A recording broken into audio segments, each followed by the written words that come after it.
Hello and back. Welcome back to Let's Play the Stanley Parable. As always, I'm your host, Vice GT, and last time he made us commit suicide. Oh.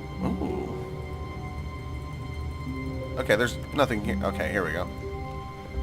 Okay. All of his co-workers were gone. What could it mean? Stanley decided to go to the meeting room. Perhaps he had simply missed a memo. Okay. I don't exactly know how long I'm going to go with this. So, I'll just go until I feel... Ooh. Received input. Hey. That's cool. Alright, so I just got to keep an eye out for that computer. Okay, so. We're going to go... When Stanley came to a set of 2 open doors, he entered the door on his left. Okay, we're doing it this time. We're going to do it your way this time. Oh, hey, whiteboard. Yet there was not a single person here either. Alter without Feeling a wave of disbelief, Stanley decided to go up to his boss's office, hoping he might find an answer there. Huh. Okay, well... Hey, broom closet. Stanley stepped into the broom closet, but there was nothing here, so he turned around and got back on track. Nope, not gonna do it. There was nothing here. No choice to make, no path to follow, just an empty broom closet. No reason to still be here. Give me more detail, please. Oh, hey, if you look at that just a little way long enough, you can actually see the little yellow thing around it. In the broom closet. He wasn't even doing anything. At least if there was something to interact with, he'd be justified in some way. As it is, he's literally just standing there doing sweet FA. Fuck all. Are you really still in the broom closet? Yes, I am. Standing around doing nothing? Why? Please offer me some explanation here. I'm genuinely confused. All right. Not gonna move. You do realize there's no choice or anything in here, right? If I'd said Stanley walked past the broom closet, at least you would have had a reason for exploring it to find out. But it didn't even occur to me, because literally, this closet is of absolutely no significance to the story whatsoever. But it is. See, they actually added a narration. You added a narration section to it, therefore there's something important here. More dialogue. Maybe to you, this is somehow its own branching path. Maybe when you go talk about this with your friend, you'll say, "Oh, did you get the broom closet ending? The broom closet ending was my favorite." I hope your friends find this concerning.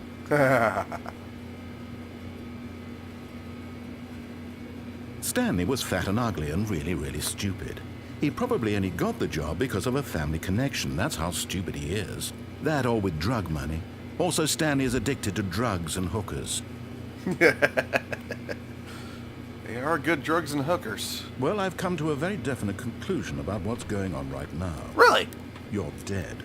Well. You got to this broom closet, explored it a bit, and were just about to leave because there's nothing here, when a physical malady of some sort shut down your central nervous system and you collapsed on the keyboard. Sounds good. Well, in a situation like this, the responsible thing is to alert someone nearby so as to ensure that your body is taken care of before it begins to decompose. Yeah, that doesn't sound like a bad idea. Hello? Anyone who happens to be nearby? Small flaw. The person at this computer is dead.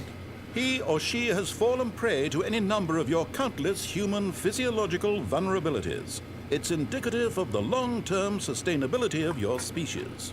Please remove their corpse from the area and instruct another human to take their place at the computer, making sure they understand basic first-person video game mechanics and filling them in on the history of narrative tropes in video gaming, so that the irony and insightful commentary of this game is not lost on them. Uh-huh. All right. When you've done that, just step out into the hallway. Ah, second player. It's good. You too? Unbelievable. I'm at the mercy of an entire species of invalids. Perhaps there's a monkey nearby you can hand the controls to. A fish? Fungus? Look, you can hammer out the details. I'm not particularly picky. I'll just be waiting for when you're ready to pick up the story again. Alright, and back in I go. Okay, I'll move on. Coming to a staircase, Stanley walked upstairs to his boss's office. Nope. But Stanley just couldn't do it. He considered the possibility of facing his boss, admitting he had left his post during work hours. He might be fired for that. And in such a competitive economy, why had he taken that risk? All because he believed everyone had vanished? His boss would think he was crazy. And then something occurred to Stanley.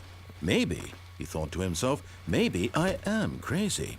All of my co-workers blinking mysteriously out of existence in a single moment for no reason at all? None of it made any logical sense. Okay. And as Stanley pondered this, he began to make other strange observations. For example, why couldn't he see his feet when he looked down? Why did doors close automatically behind him wherever he went? And for that matter, these rooms were starting to look pretty familiar. Were they simply repeating? 1, 2, No, Stanley said to 4. himself, this is all too strange. This can't be real. And at last, he came to the conclusion that had been on the tip of his tongue. He just hadn't found the words for it. 1, 2, 3, B4. I'm dreaming, he yelled. This is all a dream. Oh, what a relief Stanley felt to have finally found an answer, an explanation. His co-workers weren't actually gone. He wasn't going to lose his job. He wasn't crazy after all. And he thought to himself, I suppose I'll wake up soon. I'll have to go back to my boring real-life job pushing buttons. I may as well enjoy this while I'm still lucid. So, he imagined himself flying and began to gently float above the ground.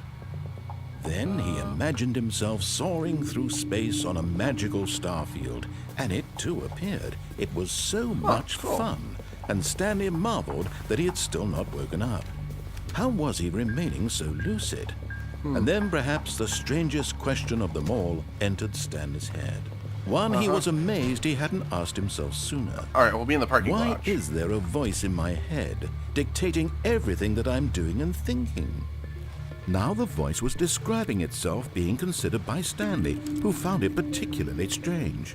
I'm dreaming about a voice describing me, thinking about how it's describing my thoughts. And while he thought it all very odd and wondered if this voice spoke to all people in their dreams, the truth was that, of course, this was not a dream. Was Stanley simply deceiving himself, believing that if he's asleep, he doesn't have to take responsibility for it? Stanley is as right as he's ever been in his life. Now, hearing the voice speak these words was quite a shock to Stanley. After all, he knew for certain beyond a doubt that this was in fact a dream. Did the voice not see him float and make the magical stars just a moment ago? How else would the voice explain all that? This voice was a part of himself too. Surely, if he could just... He would prove it. He would prove that he was in control, that this was a dream. So he closed his eyes gently, and he invited himself to wake up. He felt the cool of the blanket on his skin, the press of the mattress on his back, the fresh air of a world outside this. I see numbers. Let me wake up, he thought to himself. I'm through with this dream. I wish it to be over. Let me go back to my job. Let me continue pushing the buttons. Oh dear, I've Please. gone cross-eyed. It's all I want. I want my apartment, and my wife, and my job. All I want is my life exactly the way it's always been. Okay, after I've dealt with that My life random is bout normal. of extreme logic, I am normal. paradox, Everything will be try fine. not to think about it. I'm back. I am okay. And no, I'm not. Oh, crap. Hey, wait, what? Here we go. Stanley began screaming. Please, someone wake me up. My name is Stanley. I have a boss. I have an office. I am real. Please, just someone tell me I am real. I must be real. I must be. Can anyone hear my voice? Who am I? Who am I? If I can get to the elevator, if I can get to the elevator. Ah! And everything went black. Ah!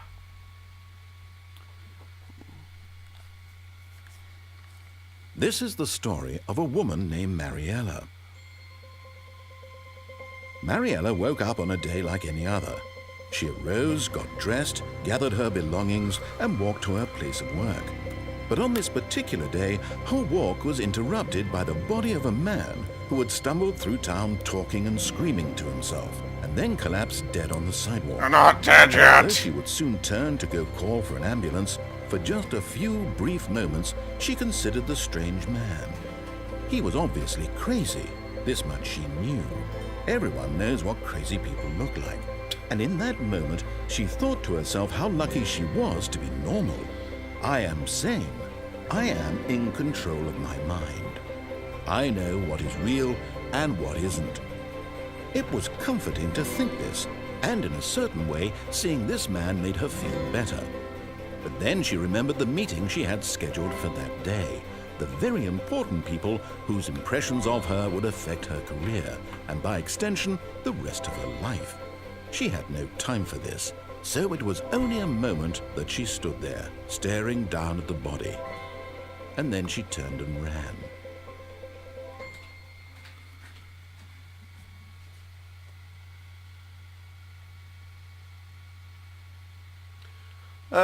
Wow, wow, brain paradox. And on that note, I will see you guys on the flip side.